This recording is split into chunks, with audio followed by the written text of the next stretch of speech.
মিয়ানমারে প্রতিরোধ বাহিনীর হামলায় ৪০ সেনা নিহত। জামায়াতের জোটে এনসিপি সমস্যা। এনসিপির ৪ প্রার্থী কোটিপতি, বাকিদের আয় সম্পদ কম। ঘোষিত সময়ের মধ্যে হাদি হত্যার অভিযোগপত্র ডিবি। জনগণের দেওয়া ৪৭ লাখ টাকা নির্বাচনে ব্যয় করবেন তাসনিম জারা। মিয়ানমারের রাজধানী নেপিদোর দক্ষিণে জান্তাবিরোধী প্রতিরোধ বাহিনী পিপলস ডিফেন্স ফোর্সের পিডিএফ ধারাবাহিক হামলায় অন্তত ৪০ জন জান্তা সেনা নিহত হয়েছে বলে দাবি করা হয়েছে। প্রতিরোধ বাহিনীর বরাতে এ তথ্য জানিয়েছে স্থানীয় সংবাদমাধ্যম মিয়ানমার নাও। প্রতিবেদনে বলা হয়, জাতীয় নির্বাচনের প্রথম ধাপ শেষ হওয়ার ২ দিন পর গত মঙ্গলবার সকালে নেপিদোর দক্ষিণে বাগো অঞ্চলে সিত্তাং নদীর পূর্ব ও পশ্চিম তীরে জান্তা বাহিনীর অবস্থান লক্ষ্য করে সমন্বিত হামলা চালায় পিডিএফ। নির্বাচনের আগেও একই এলাকায় হামলা শুরু হয়েছিল, যার ধারাবাহিকতায় এসব আক্রমণ চালানো হয়। সকাল ৭:৩০টার দিকে প্রথম হামলায় একটি সেনা ক্যাম্প লক্ষ্যবস্তু করা হয়। সেখানে প্রায় ৪০ জন সরকারি সেনা অবস্থান করছিল বলে জানানো হয়। ওই হামলায় ২ সেনা নিহত হন এবং কিছু গোলাবারুদ জব্দ করা হয়। এছাড়া একই দিন আরও ২টি স্থানে সংঘর্ষে বেশ কয়েকজন জান্তা সেনা নিহত হয় এবং বিপুল পরিমাণ অস্ত্র ও গোলাবারুদ জব্দ করা হয়। দিনভর উভয় পক্ষের মধ্যে ব্যাপক গোলাগুলির ঘটনা ঘটে বলে স্থানীয় বাসিন্দারা জানিয়েছেন। সংঘর্ষের ভয়ে অনেক মানুষ এলাকা ছেড়ে পালিয়ে যান। উল্লেখ্য, মিয়ানমারে গত রোববার জাতীয় নির্বাচনের প্রথম ধাপের ভোটগ্রহণ অনুষ্ঠিত হয়। ২০২১ সালে সামরিক অভ্যুত্থানের মাধ্যমে অং সান সু চির নির্বাচিত সরকারকে ক্ষমতাচ্যুত করে জান্তা সরকার। প্রায় ৪ বছর পর তাদের নেতৃত্বেই এই নির্বাচন অনুষ্ঠিত হচ্ছে।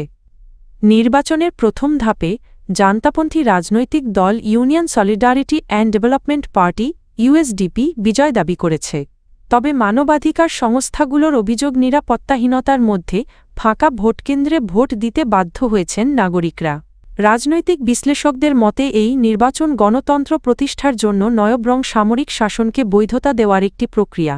এনসিপি, এলডিপি ও এবি পার্টি শেষ সময় যুক্ত হওয়ায় জামায়াতে ইসলামী নেতৃত্বাধীন ৮ দলের আসন সমঝোতায় জটিলতা তৈরি হয়েছে।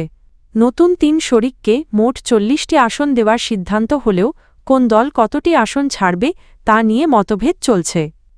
জোট সূত্র জানায়, এনসিপিকে ৩০, এলডিপিকে ৭ এবং এবি পার্টিকে ৩টি আসন দেওয়ার বিষয়ে নীতিগত সিদ্ধান্ত হয়েছে। তবে এসব আসন জামায়াত না অন্য শরিকরা ছাড়বে এ নিয়ে ঐকমত্য হয়নি। এনসিপিকে জোটের দ্বিতীয় বৃহত্তম দল হিসেবে স্বীকৃতি ও ইসলামী আন্দোলনের চেয়ে বেশি আসন দেওয়ার দাবিতে নতুন বিরোধ তৈরি হয়েছে। এতে ক্ষুব্ধ ইসলামী আন্দোলন ও বাংলাদেশ খেলাফত মজলিস। বর্তমানে জামায়াত ২৭৬ এবং ইসলামী আন্দোলন ২৬৮ আসনে প্রার্থী দিয়েছে। আসন ছাড় ও প্রার্থী প্রত্যাহার নিয়ে সমঝোতা না হওয়ায় সংকট আরও ঘনীভূত হয়েছে। তবে জোটের নেতারা বলছেন, আলোচনা চলছে এবং ২০ জানুয়ারির আগেই আসন বণ্টনের সংকটের সমাধান হবে। আসন্ন জাতীয় সংসদ নির্বাচনে জাতীয় নাগরিক পার্টির এনসিপি প্রার্থী সংখ্যা এখন ৪৪ জন। জামায়াতের সঙ্গে জোটের কারণে এ সংখ্যা কমতে পারে।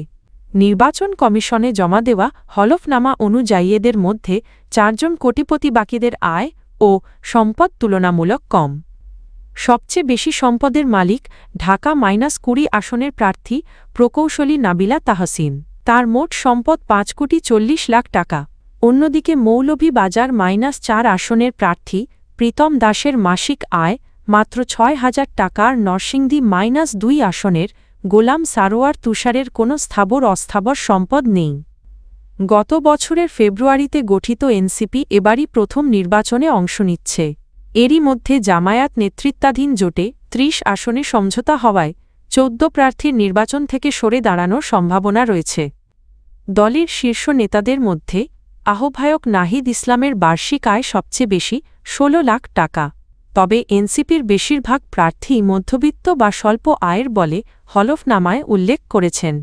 ইনকিলাব মঞ্চের মুখপাত্র শরীফ ওসমান হাদি হত্যা মামলার অভিযোগপত্র পূর্বঘোষিত সময়ের মধ্যেই দেওয়ার প্রস্তুতি চলছে বলে জানিয়েছে ঢাকা মহানগর গোয়েন্দা পুলিশ ডিবি। একই সঙ্গে সামাজিক যোগাযোগ মাধ্যমে ছড়িয়ে পড়া বিভিন্ন ভিডিও ও তথ্য যাচাই করা হচ্ছে বলেও জানানো হয়েছে। ডিএমপির ঘোষণা অনুযায়ী আগামী ৭ জানুয়ারির মধ্যে অভিযোগপত্র দেওয়ার কথা রয়েছে।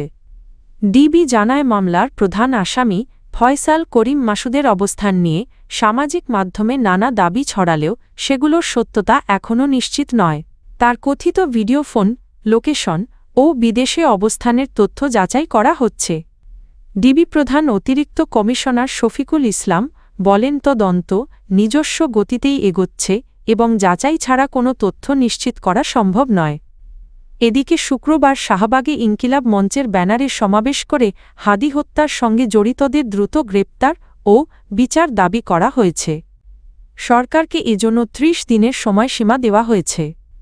উল্লেখ্য, গত ১২ই ডিসেম্বর রাজধানীর বিজয়নগরে চলন্ত রিকশায় গুলি করে শরীফ ওসমান হাদিকে হত্যা করা হয়। এই ঘটনায় এখন পর্যন্ত ১১ জনকে গ্রেপ্তার করেছে আইন শৃঙ্খলা বাহিনী।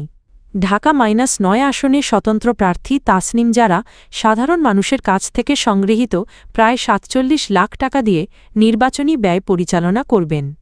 নির্বাচন কমিশনে জমা দেওয়া হলফনামায় তিনি জানিয়েছেন, ক্রাউড ফান্ডিং বা গণ অনুদানের মাধ্যমে তিনি ৪৬,৯৩,০০০ টাকা সংগ্রহ করেছেন। জাতীয় নাগরিক পার্টির এনসিপি সিনিয়র যুগ্ম সদস্য সচিব থাকাকালে এই অর্থ সংগ্রহ করেন তাসনিম জারা।